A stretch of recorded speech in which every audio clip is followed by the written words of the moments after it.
Assalamualaikum warahmatullahi wabarakatuh. Salam She in 5 minutes. Berjumpa lagi dengan saya Syabrina dan di video kali ini kita akan membahas topik mengenai heat stroke.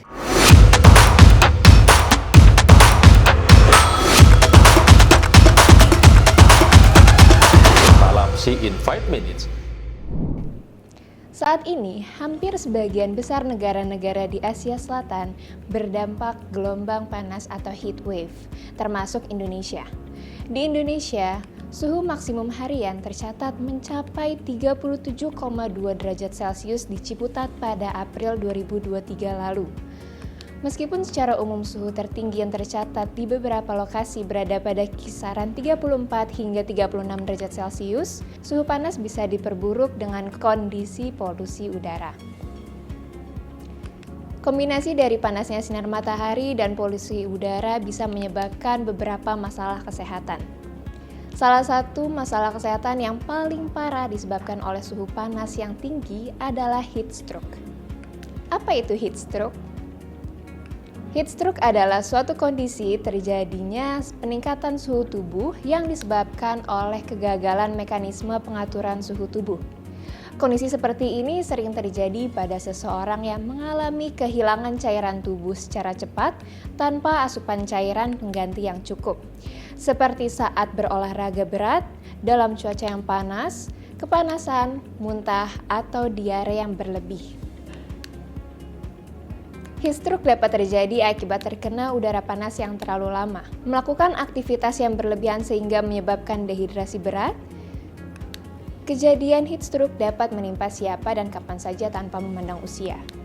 Manusia memiliki sistem pengaturan suhu tubuh. Apabila suhu di dalam tubuh terlalu panas, mekanisme yang dilakukan tubuh adalah mengeluarkan keringat agar suhu di dalam tubuh tetap berada pada kisaran normal atau 36 hingga 37 derajat Celcius.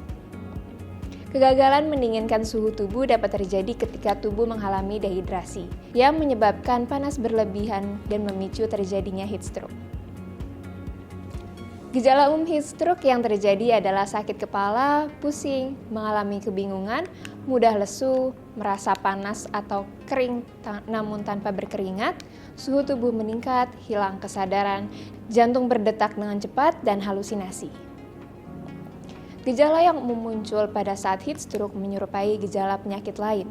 Namun, jika hal ini terjadi, segeralah ke dokter atau layanan kesehatan terdekat. Heat stroke dapat dicegah dengan melakukan beberapa tindakan, antara lain yang pertama, minumlah dalam jumlah yang banyak ketika sedang melakukan kegiatan di luar ruangan, terutama pada hari yang panas. Minuman khusus isotonik merupakan pilihan terbaik dalam keadaan tersebut. Hindari minuman yang berkafein seperti kopi, teh, soda, dan alkohol karena dapat menyebabkan dehidrasi. Yang kedua, gunakan pakaian yang nyaman dan berwarna terang. Rencanakan aktivitas berat atau olahraga berat pada waktu-waktu yang teduh, seperti pada pagi hari atau sore hari. Gunakan topi, kaca atau kacamata pelindung panas, atau gunakan payung pada saat berada di bawah paparan sinar matahari. Ketiga, apabila hari terlalu panas dan kelembapan terlalu tinggi, sebaiknya lakukan aktivitas atau berolahraga di dalam ruangan. Namun apabila ada yang terkena heat stroke, kita dapat melakukan pertolongan pertama untuk setidaknya meringankan sebelum tenaga medis datang. Antara lain, yang pertama, bawa penderita heat stroke ke tempat yang teduh, bila terpapar matahari langsung. Yang kedua, buka dan longgarkan pakaian. Lalu seka dengan air dingin dan kipasi untuk menstimulasi pengeluaran keringat. Yang ketiga, letakkan kantong es pada bagian ketiak dan pangkal paha. Yang keempat, baringkan penderita di tempat yang dingin dan angkat kakinya sedikit lebih tinggi. Yang kelima, segera periksakan ke dokter atau pelayanan kesehatan terdekat. Mari hindari heat stroke dengan persiapan aktivitas olahraga yang tepat dan meminum air yang cukup untuk mencegah dehidrasi pada tubuh kita. Sekian topik kali ini, sampai jumpa di topik berikutnya. Salam She in 5 minutes. Wassalamualaikum warahmatullahi wabarakatuh.